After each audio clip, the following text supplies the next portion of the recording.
ఆ రోజుల్లో ప్రతిదానికి ఒక మెసేజ్ కూడా ఉండేది. ఒక క్యారెక్టర్ సినిమా చేస్తే ఒక మెసేజ్ ఉంటుంది. ఇవాళ ఏం తీస్తున్నాం మెసేజ్ మనం? అవన్నీ ఫాలో ఎవరు చేయట్లేదు కదా. సో దాంతో ఏమైపోయింది, సినిమా అనేది చాలా మందికి విమర్శకులకి ఆస్కారం ఇచ్చారు. ఇప్పుడు మనం ఎంత ఇంపార్టెంట్ పర్సన్స్, సినిమా ఇండస్ట్రీ వాళ్ళు, మీడియా, ఏదున్నా పోలీసు వాళ్ళు కూడా పిలుస్తారు. మీరు వచ్చి మీ మాధ్యమం బాగుంది, మీరు రూల్స్ పాటించండి ఇవన్నీ చెప్పిస్తారు.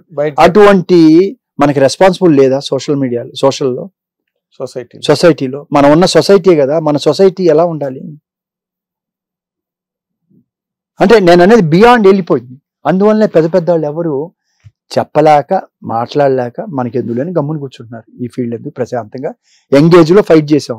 ఈ ఏజ్ లో పెద్దవాళ్ళు మీరు కూడా ఉన్నారు అంటే నేను అంత పెద్దవాడిని కాదు, నాకన్నా పెద్ద పెద్ద వాళ్ళు పడ్డారు, కింద పడ్డారు. నేను ఇవాళ హ్యాపీగా ఆనందంగా ఉన్నా. నేను అంటే ఈ రోజున మీరు అనుకున్న లేదా మనం ఇందాక నుంచి మాట్లాడుకుంటున్న పెద్దవాళ్ళు ఎవరు లేరు ఇండస్ట్రీలో.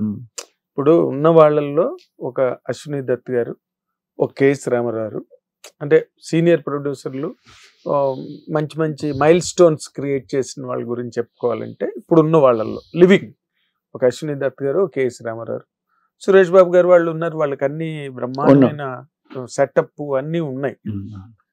వాళ్ళు they are also keeping quiet.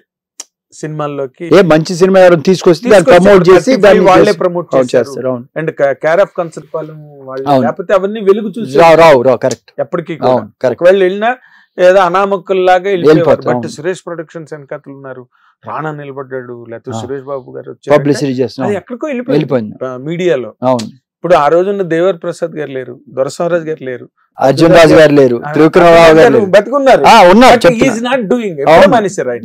రవికి ఎవరో తీసేయండి సార్, రవికిషోర్ హీరో పక్కన పెట్టుకొని అంత చేసే వ్యక్తి ఇంకా నాకు వద్దు అనే లెక్కలో ఆయన వెళ్ళిపోయాడు. నాకు వద్దు, ఐఎమ్ అవే ఫ్రమ్.